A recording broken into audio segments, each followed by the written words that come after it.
Karamihan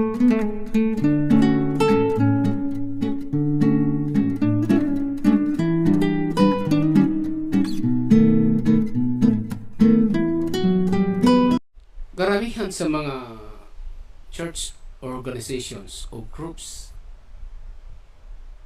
na they are thinking about, they are master builders.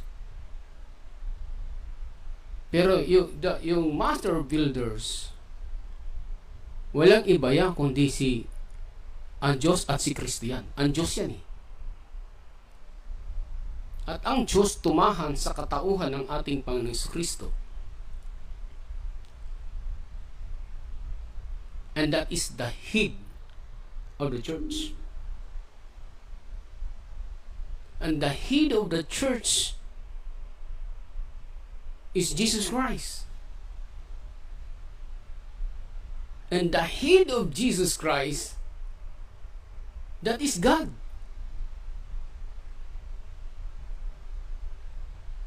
See? But many organizations of the church, of the group of the church, minsan nawawala sila sa sarili. Pumapasok sa kanila yung pride. I am the pastors of the church.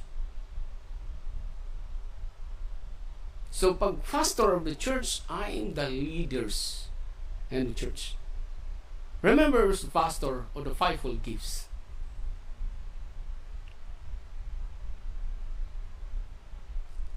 Hindi siya yung kumakatawan lang. Kailangan niya makita ang katawan ni Kristo.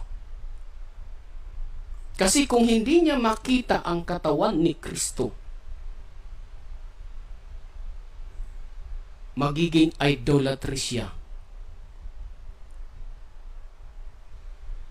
Magiging Diyos-Diyosan siya ng kanyang nasasakupan. Kapag ang kalagayan niya ay naging Diyos-Diyosan siya ng kanyang nasasakupan, ang perfection message na kanyang kinatatayuan ay yun lang.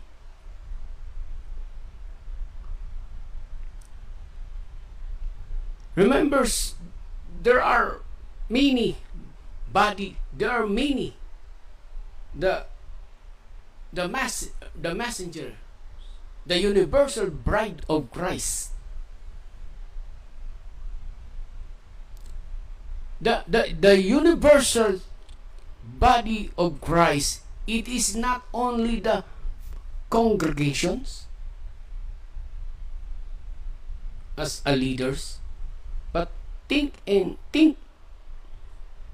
find where is the wise virgin, where is the body of Christ.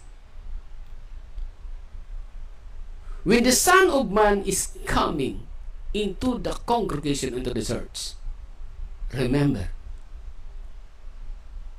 he is now represented as the Son of Man. He is represent God in Christ for the perfections of the message.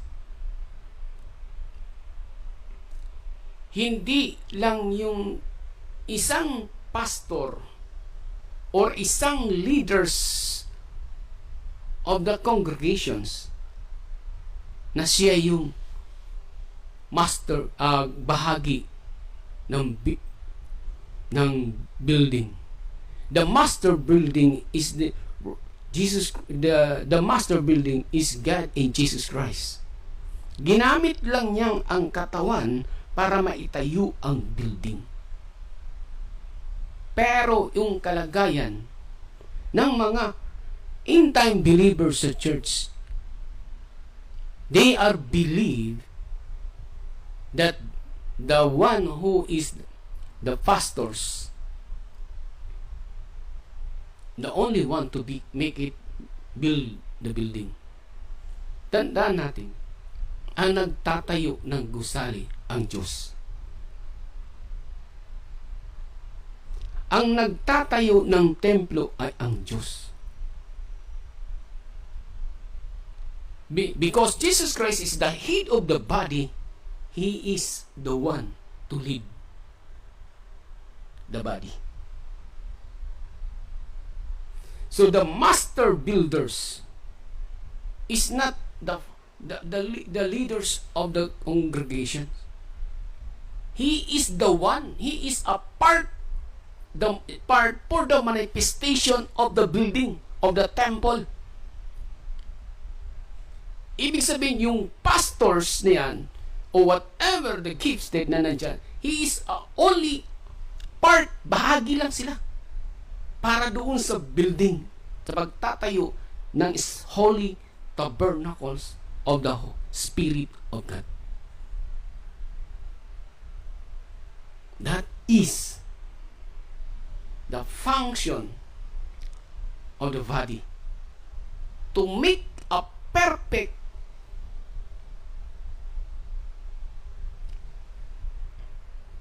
body of Christ, to make a perfect knowledge of the Son of God. See? Sabi nga dito sa 1 Corinthians chapter 3 verse 9, for we are the laborers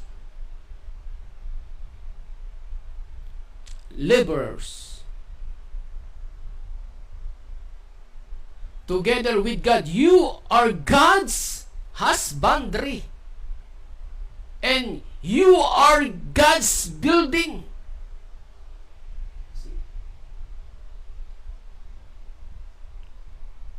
The God's building is the body of Jesus Christ. So they are God's using, and they are called laborers of God together, hindi lang isa. So sometimes God, pag may pumunta doon na isang wise virgin, when the Son of God entered into the congregations, see, when the Son of God entered into the congregations,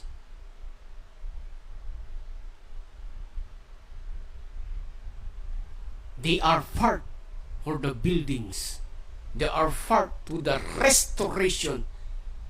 They are part of the progressive message in the last day of brothers and sisters. So we must know that who is the laborers together with God. Who is together with God, and you are God's husbandry. It is not pertaining to the congregations. Hindi sa congregation. Hallelujah. Kundi universal churches ito na dapat nyong makita kung sino ito sila. When the special man come into the congregation and you see that the message of Paul received, the message in due seasons, the mid-season, and you will be love him, respect him, igalang nyo sila. Kapag nangyari ang kalagayan niyan, na parang ang dating ay visit lamang siya, at hindi nyo nakita, that man is the special servants or laborers of God, meaning you are in part of idolatry, because that man is using of God as a laborers of God, as a part of the building establishment, spiritually, the temples of God, the tabernacles of God. if you not discern that the Spirit of God, it is with him, with him, with him.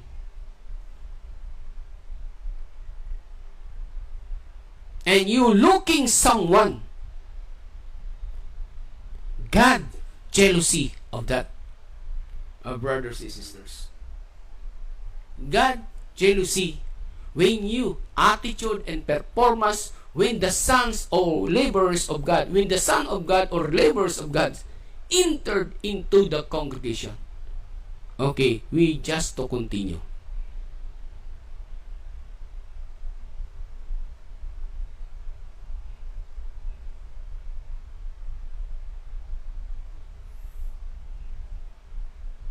Hallelujah. Kung makikita niya dito, Englishin natin, o Tagalog na lang muna. O sige, nandyan na. Kakalito. Okay. For I am not ashamed of the gospel. Pag sinabing gospel, may kinalaman sa revelation. Right? So, the gospel of Christ, for it is the power of God unto salvation to everyone. There is no exemption.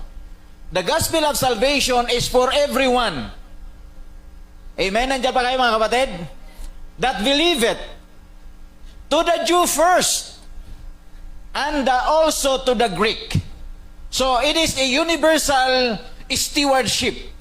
Pero ano ang ginawa ng mga Hudyo? Hindi nila doon sa mga iwagan ng Panginoon. And then, next is the responsibility. Sino ang mayroong responsibilidad? Yung taong iniwanan. Tama ba? Yung taong itinalaga. Whole duty and responsibility and accountability nasa iyong mga kamay. Kung nasa iyong mga kamay, mabigat ang iyong tungkulin. Hindi ka magiging pabaya. Tama? Hindi mo pababayaan yung mga bagay na makakasira doon sa pagkatiwala ng Diyos na ibinigay sa iyo. Amen? Mayroon kang pagiging tapat, yung faithful na tinutukoy natin. No? Kung makikita nito natin na ibinigay ang gospel ay binigay sa mga Hudyo pero hindi nila iningatan, tinanggihan nila Romans chapter 8:25, di ba? Nabulag sila roon. No? And also to the Greek. No, latest na lang yung Greek. Kaya sinabi ni Pablo doon sa 1 Corinthians chapter 4 ay ibinigay sa kanya yung hiwaga ng Panginoon. Let a man so account of us. No? Yung tao, tinalaga. Mayroong accountable.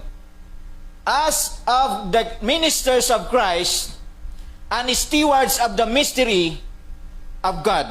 Who is the steward of the mystery? Si Pablo. Kasi si Pablo ang unang mensahero at propeta sa panahon ng Episo. Amen? Siya yung pinagkatiwalaan. Kaya sinabi ni Pablo na siya yung master builder. In 1 Corinthians chapter 3. Verse 9 ata yun. Mag-ibukas ako. Okay. We correct. Correct natin si Pablo ay bahagi lang doon sa laborers of God. Siya ay part at ginamit ng Diyos as a part of the building establishment, building proceeding, building ruling of the church.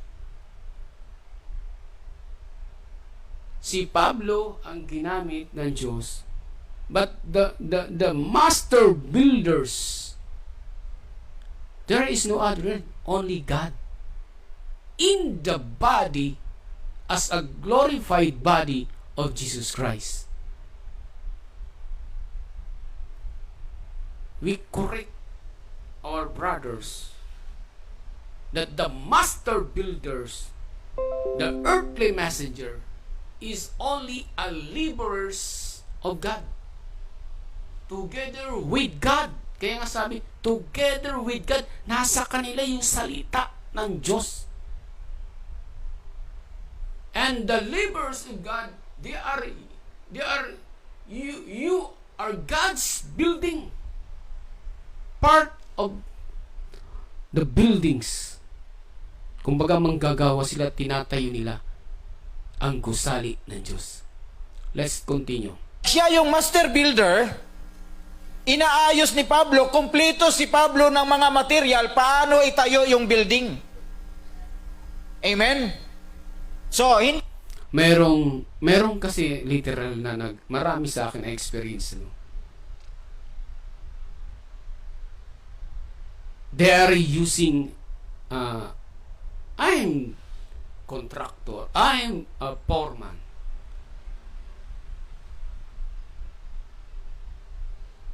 Pero siyempre nagdi-discuss siya tungkol sa kanya experience. Pero pag linagay mo na siya sa actual ng kanyang project, hindi na. Mali na yung proceeding. Mali na yung ginagawa. Hindi yun ang, kumbaga sa hindi nagiging ganun ang kalagayan. Ang tingin niya is a perfect, pero ang tingin, pag nakita ng iba at marami nakakita at sasabihin, ba't ganyan ang trabaho mo? Hindi ganyan yung tama ang proceeding. So, nagugulat na there is a comment to the project. Diba? Maraming kumukomento doon sa ginawa ng tao na yun, na nag-contract doon sa project na yun. At ganun din sa katawan ni Kristo. Kung paanong mayroong police virgin, may wise virgin, kung paano nag-construct ang police virgin, ang ginagawa naman ng wise virgin, reconstruct, inaayos yung building na sinira ng foolish virgin. Isipin mo.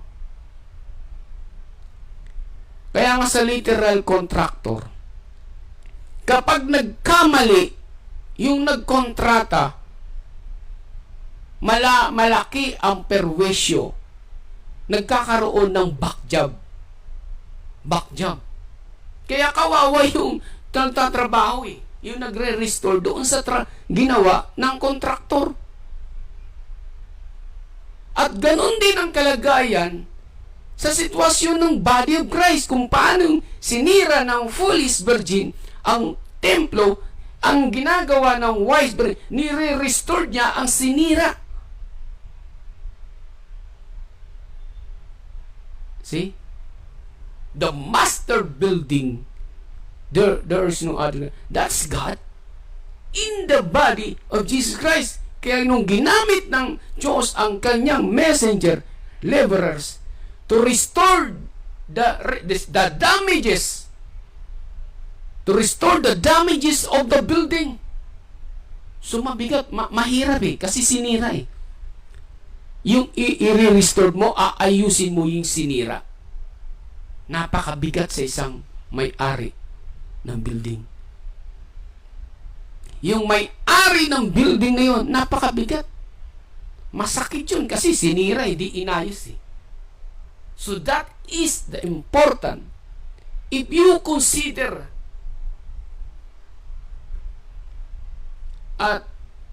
builders of the building, siguraduhin mo that you are not part of the police virgin. Kasi pananagutan mo rin sa Diyos yan. If your work is destroying the buildings, you are facing to God. Literally, spiritually, that you are facing to God. So, the function, ang function ng wise virgin is to restore the damages doing by the foolish virgin. See? You see, nakikita nyo, brothers, sisters. Kasi, kapag ito hindi nakita ng blindness, they are part of foolish. Foolish siya. Ibig sabihin, linambungan siya ng Diyos upang hindi niya makita yung proceeding and ruling of the perfections of the body of Christ. Okay, continues tayo. Hindi ito building na literal, physical, kundi ang tinutukoy na building dito ni Pablo, walang iba kundi yung bawat individual. Nandyan pa kayo mga kapatid? Paano ito itatayo na maging... And ang sinasabi niya dito, yung about Ephesians chapter 4. 11 or 12. The perfections of the saints. Ang foolish virgin, ang function niya doon sa building na yun is to destroy. Pero yung the wise virgin, ang function niya is to perfect the sins. And be careful, the church, sa nangyayari ngayon in the last days. So the functions of the fivefold, the wise virgin, is to restore and to perfect the saints. That is the function. To build the perfect building. And that para ma-perfect ang building niyan. Diyan ang pumapasok yung mystery of God. The great mystery of God manifest in the flesh. Maayos, glory, mayroong kaluwalhatian na tabernakulo. Amen? For we are laborers. No?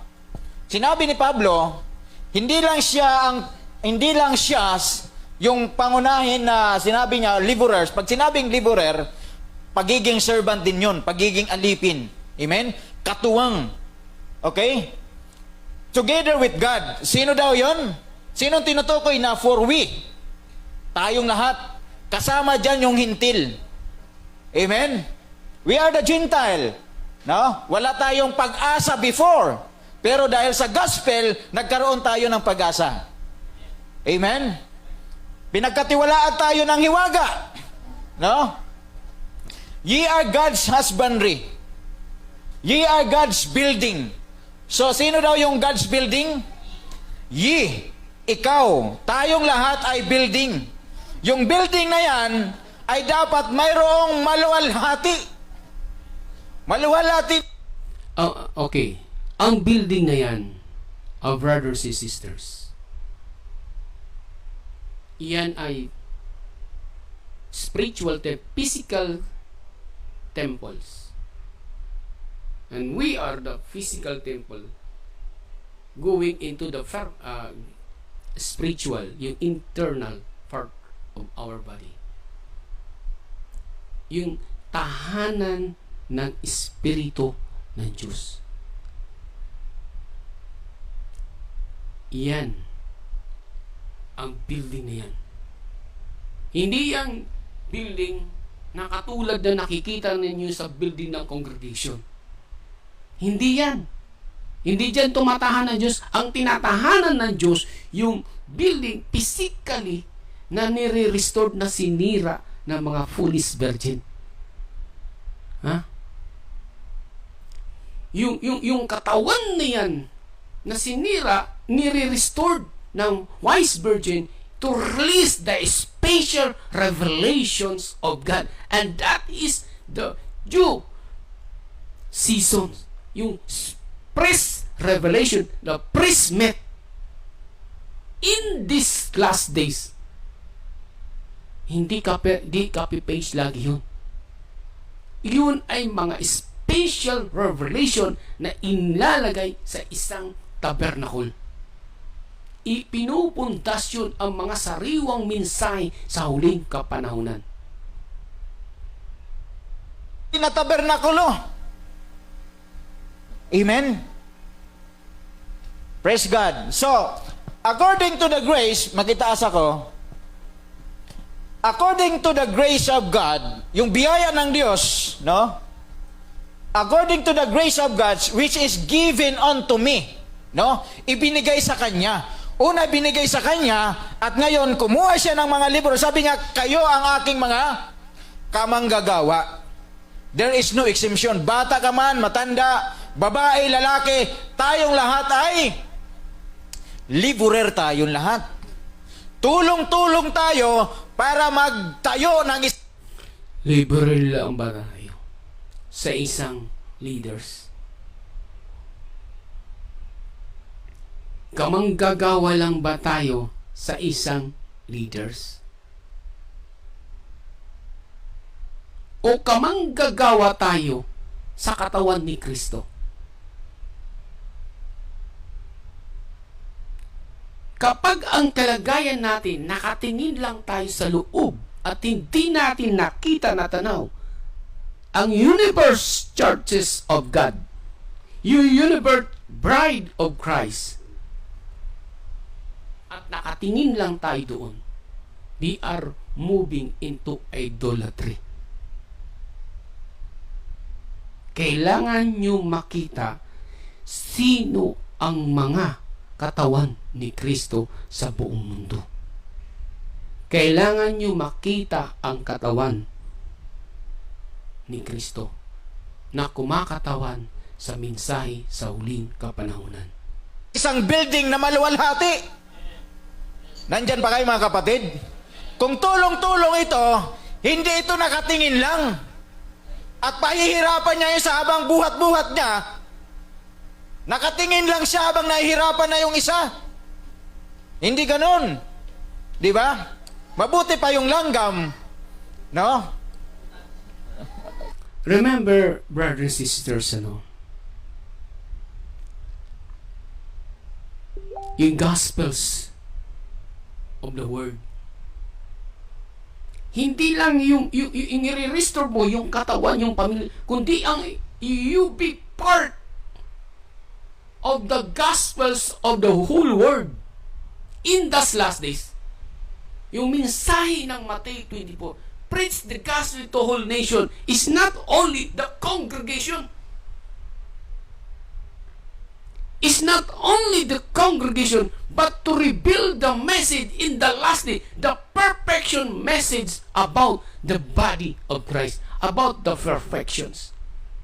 If you're looking only your congregation, but you are not looking into the universal, you are not looking into the whole world, you're selfish messengers of God. Why? You're selfish. Because nakatingin ka doon eh. Ang liniligtas ng katawan ni Kristo is not only the congregation. Nang liniligtas ng Diyos at ni Kristo ay buong mundo. See? Buong mundo ang liniligtas sa huling kapanahonan bago dumating in the judgment day. See? Karamihan sa congregation, they are looking only the congregations.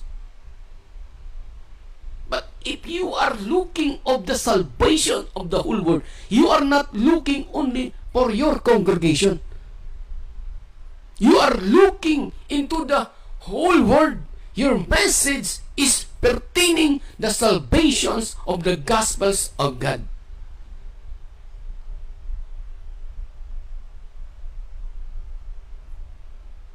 Lahat sila nakakapit doon sa pagkain, yung kinakapitan ng langgam.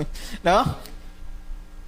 Lahat sila pag kumuha sila ng pagkain, tingnan nyo yung langgam. Naamis ako doon sa ng langgam, di ba?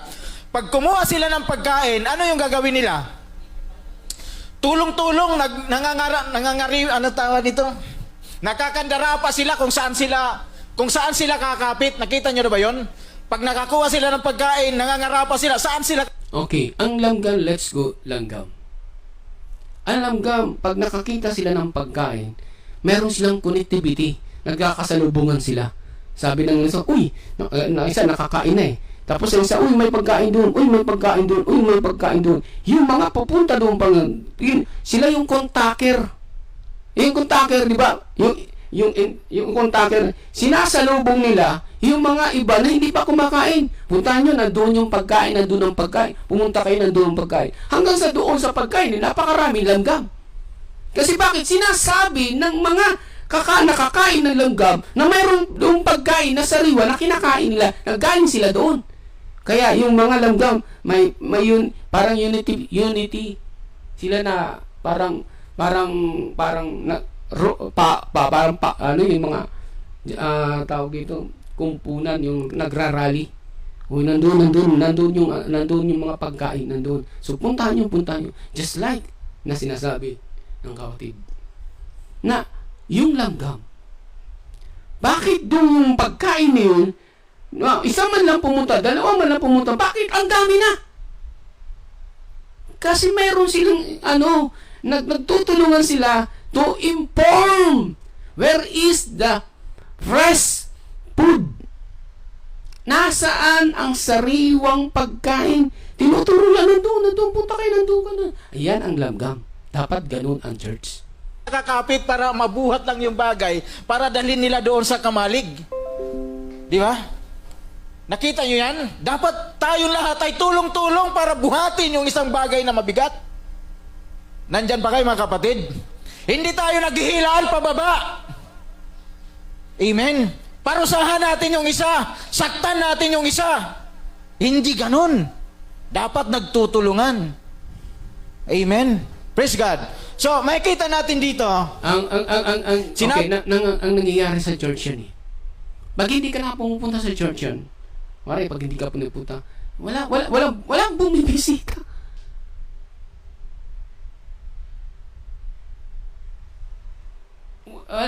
Walang pumupunta sa mga yung kinawawa ba?